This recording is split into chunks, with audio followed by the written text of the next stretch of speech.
गजल गायकी की दुनिया से, गजल गायकी की दुनिया से तारुफ रखने वाले दो ऐसी शख्सियतों से करवाने जा रहे हैं जो काफ़ी समय से इंदौर में आ रहे हैं, अपनी परफॉर्मेंस दे रहे हैं। सबसे पहले मैं आपकी मुलाकात करवा देना चाहता हूं अहमद हुसैन साहब से। स्वागत है अहमद जी आपका। आदाब। साथ ही मोहम्मद हुसैन साहब और सभी यूसीएन ऐसा टाइम्स के श्रोताओं का हमारा प्यार भरा आदाब। क्या बात है, क्या बात है।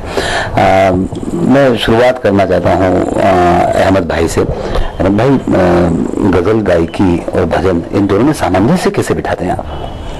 देखिए, एक मिसाल बड़ी अजीब सी है। जैसे घर में एक आदमी होता है, लेकिन वो किसी का बाप होता है, किसी का बेटा होता है, किसी का चाचा होता है, किसी का मामा होता है, किसी का ताया होता है। आदमी वही है, रोल वही है। रोल डिफरेंट निभाने की तरफ से, कुदरत की तरफ से ये इनाम उसे मिलता है। इसी तरह जब भक्ति रस गाए तो भक्ति रस झलकना चाहिए, यानी आप में उसकी या उसमें आपकी तल्लीनता होनी चाहिए। और जो गजल गायकी है वो अपने आप में तगज़ुल है, तगज़ुल झलकनी चाहिए। क्या बात है। देखिए, आप जैसा अहमद भाई बता रहे थे कि गजल गायकी है जिसमें उसकी तल्लीनता, सीधे तौर पर कहूँ तो तल्लीनता जिसमें होगी उतनी ही वैसी ही चीज़ निकल कर आती है। अगर मैं आपसे बात करूँ तो गजल और भजन इन दोनों में फ़र्क की अगर बात करूँ तो क्या?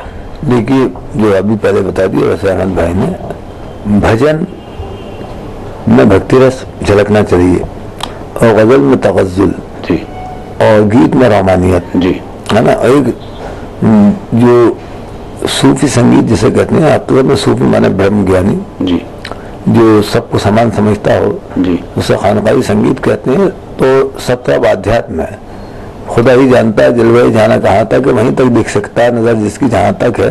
लेकिन हर विधा की पहचान जब होती है जब आप गुरुओं की सेवा करते हैं। सही बात है। यानी कि भजन गायकी में जैसे आपने बताया भक्ति रस, यानी कि भगवान की साधना आराधना होनी चाहिए।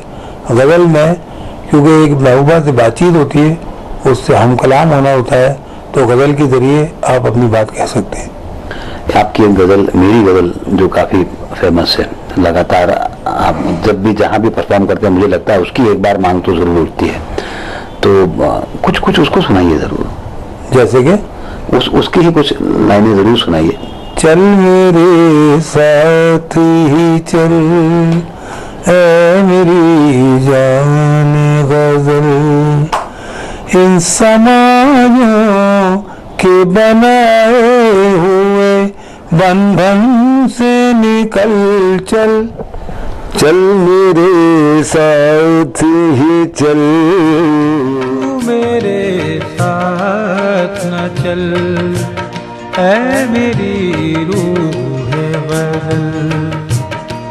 लोग बदनाम ना कर दे तू इरादों को बदल। तू मेरे साथ न चल ऐ मेरी रूह बदल। क्या बात है, क्या बात है। आप लोग दोनों भाई जब गाते हैं और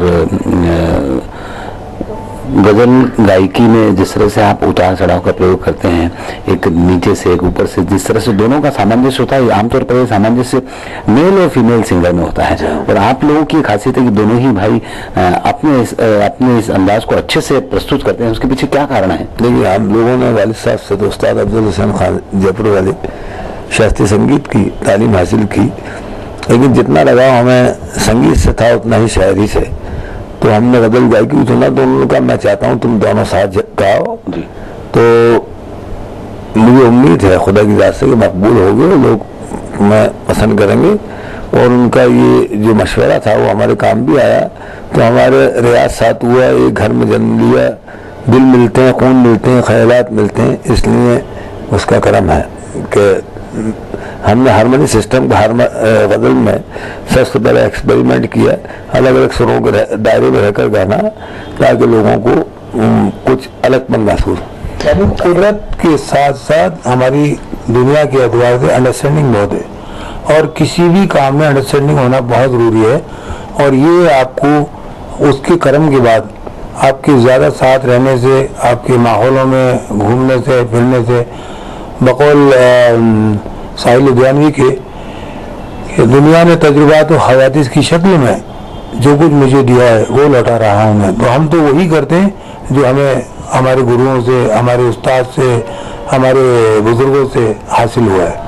मैं जो बात मैंने जो सवाल किया था मेरे जहन में लगातार उठा कि जहाँ तक मेरा ध्यान है, मैं जब तक सुनता आया हूँ, मेरी जो जानकारी है, किसी मेल सिंगर में कॉम्बिनेशन देखने को नहीं आया। इसको लेकर क्या कहते हैं? आपने बताया जरूर, लेकिन मैं थोड़ा सा और जानना चाहता हूँ। आप सही फरमा रहे हैं। मेल, मैंने जैसा कि मोहम्मद हुसैन साहब ने आपको बताया था कि मेल गायकी के लिए मतलब हमारी अपनी ख्वाहिश तो यही थी कि हम क्लासिकल सिंगर बने, मगर वालिद साहब ने कहा क्लासिकी मौसीकी सीखिए। आपके सवाल का जवाब आ रहा है, मगर आप लाइट म्यूजिक और वो भी खास तौर से गजल गाइए। और मेल जोड़ी शायद कोई भी उस वक्त नहीं थी। आप हमारे बाद बहुत सारी जोड़ियां बन गई, वो अलग बात है, लेकिन गजल गायकी में हमारी पहली जोड़ी है। तो ये जोड़ी जो है कुदरत की तरफ से वालिद साहब को एक इल्हाम हुआ था, आकाशवाणी हुई थी, उन्होंने हमसे कहा, वो कारगर गुजरी। सही बात है, लेकिन अभी तक मुझे कहीं ऐसा नजर नहीं आता। मोहम्मद भाई, टीवी चैनल्स पर जो गजल गायकी को लेकर प्रोग्राम आ रहे हैं, एक साथ एक मंच पर गायकों को बिठाना और एक ही गजल को गाना, उस कार्यक्रम में आप लोग शामिल होते रहे हैं, उसका अनुभव कैसा रहा? और हर गायक का अपना अपना अंदाज होता है। देखिए, हमारे पिताजी ने सबसे पहले का सबक दिया था कि हर फूल की अपनी खुशबू है। आप सबको, हम सबको पसंद करते हैं, सब हमें, तो उन्होंने कहा कि हर एक को आप पसंद कीजिए।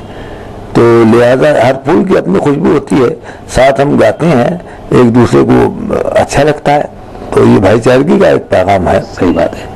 लेकिन जिस तरह से दूसरे गजल गायक गाते हैं और आप भी एक ही गजल को अलग अलग रूप में पेश करते हैं, या आपकी गजल को या किसी अन्य की गजल को जब गाना पड़ता है, तो क्या किस तरह की अंदर से फीलिंग निकल कर आती है? क्या सोचते हैं उसको लेकर? देखिए, अंदाज तो कुदरत की तरफ से बनाए जाते हैं जी, वो फिर दुनिया में आपको घूमने फिरने की बात तजुर्बे से हासिल होते हैं। लेकिन हर आदमी के गाने का अंदाज है, उसका तरीका कार अलग है, उसकी पहचान अलग यूं बनती है कि आप और हम सब उसकी तरफ से बनाए हुए उसकी मखलूक है जी। तो आपका चेहरा अलग है, मेरा अलग है, इनका अलग है, उनका अलग है, आवाज़ों के टोन भी अलग है। हम कैसे समझ जाते हैं कि ये सुनील जी की आवाज़ है, और सुनील जी ये कैसे समझते हैं कि ये अहमद हुसैन जी बोल रहे हैं या ये मोहम्मद हुसैन साहब बोल रहे हैं? ये कुदरत का दिया हुआ एक इनाम है। तो जो भी आदमी जिस एक ही शायर की गजल, मिसाल के तौर पर गालिब की गजल गाते हैं सब लोग, ये ना थी हमारी किस्मत के विसाल यार होता, आपने इल्म से लेके फिल्म तक सुनी होगी, और बड़े बड़े फनकारों से लेके आज के फनकारों में भी सुनी होगी। तो क्यों सुनी आपने? इसलिए कि उनका अपना प्रेजेंट करने का अपना लहजा, अपना तरीका, अंदाज जुदा यूँ है कि अपने अपने उस्तादों से सीख के जब प्लेटफॉर्म पे आए तो एक मुख्तलिफ रंग आपको नजर आए, इसलिए नजर अलग अलग आता है। मोहम्मद भाई, जिस तरह से शमी जयंती महोत्सव में लगातार आप लोग आते रहते हैं और आपके परफॉर्मेंस को सुनने शहर के तमाम सारे श्रोता आते हैं, भजन गायकी की तरफ आपका रुझान कब से रहा? क्योंकि ऐसा है, भजन तो हम बचपन से ही गाते हैं, यहाँ तक कि जब हम पढ़ते थे तो प्रार्थना भी हम बुलाया करते थे जी। लेकिन मकबूल हम गजल में पहले हो गए। तो लेकिन इस चीज़ का रिस्क लिया स्वर्गीय गुलशन कुमार साहब ने, और उन्होंने बुलाया, हमें गजल के लिए था, लेकिन उन्होंने कहा कि आपको कुछ भजन भी याद है, हमने सुनाए, उनको बड़े पसंद आए और उन्होंने ये रिकॉर्डिंग की। श्रद्धा। अनंत भाई, गणेश वंदना आपकी काफी प्रसिद्ध है, मैं चाहता हूँ कुछ गाइए गणपति जगवंदन, गाइए गणपति जगवंदन, शंकर स्वामी भवानी के नंदन, गाइए गणपति जगवंदन। शंकर भुवन भवानी के नंदन, गाइए गणपति जगवंदन, गाइए गणपति जगवंदन। शंकर भुवन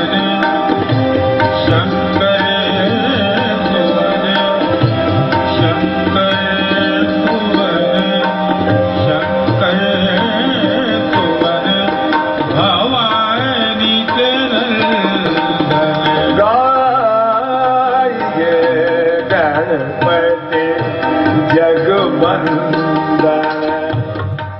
सबसे पहले तो हम आपको ये बताना चाहेंगे, कुछ भी गाएं आप अपने आप में नए होके गाएं तो दूसरे पर असर होगा। ये सोच के ना गाएं कि हम क्या गा रहे हैं, हम ये सोच के गाएं कि हम संगीत गा रहे हैं, और संगीत में जो विधाएं हैं उसमें अलग अलग विधाओं के साथ साथ, चाहे हम गीत गाएं, चाहे हम भजन गाएं, चाहे हम गजल गाएं, चाहे हम पैट्रियोटिक सॉन्ग गाएं, लेकिन वो झलकना चाहिए, वो आपको महसूस होना चाहिए।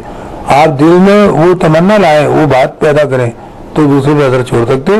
तो चाहे आप गणेश वंदना गाएं, चाहे हमद गाएं, चाहे नाद गाएं, मनक़िबत गाएं, शबद कीर्तन करें, जिस वक्त जो चीज गाएं उसमें आपकी महवियत नजर आनी चाहिए।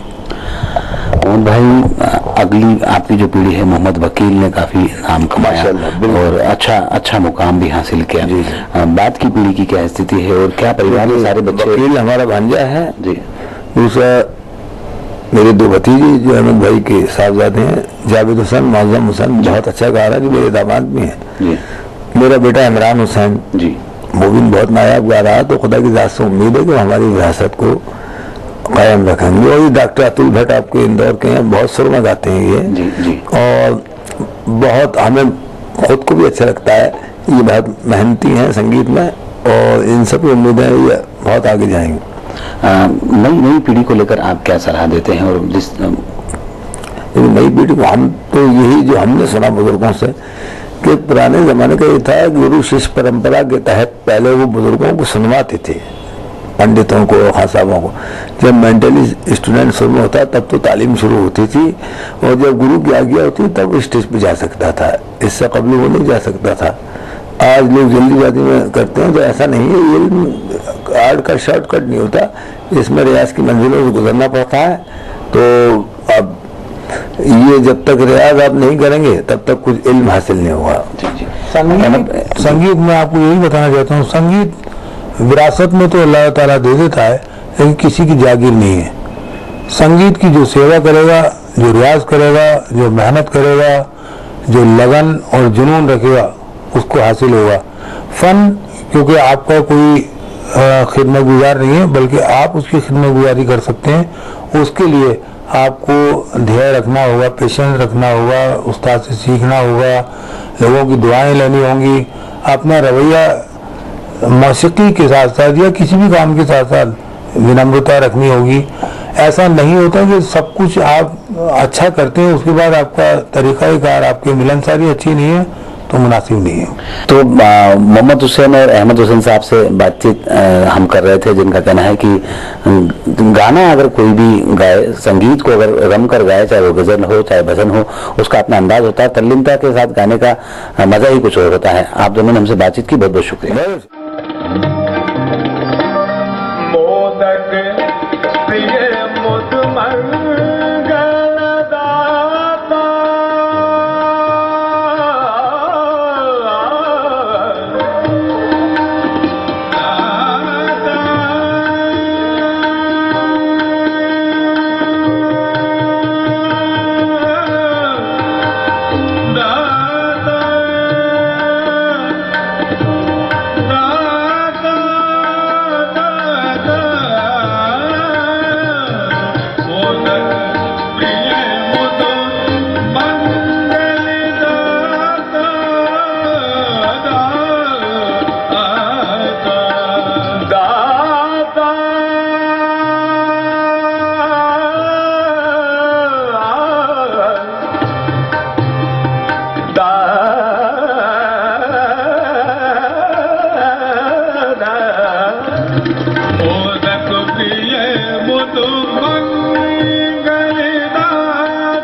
बुद्धि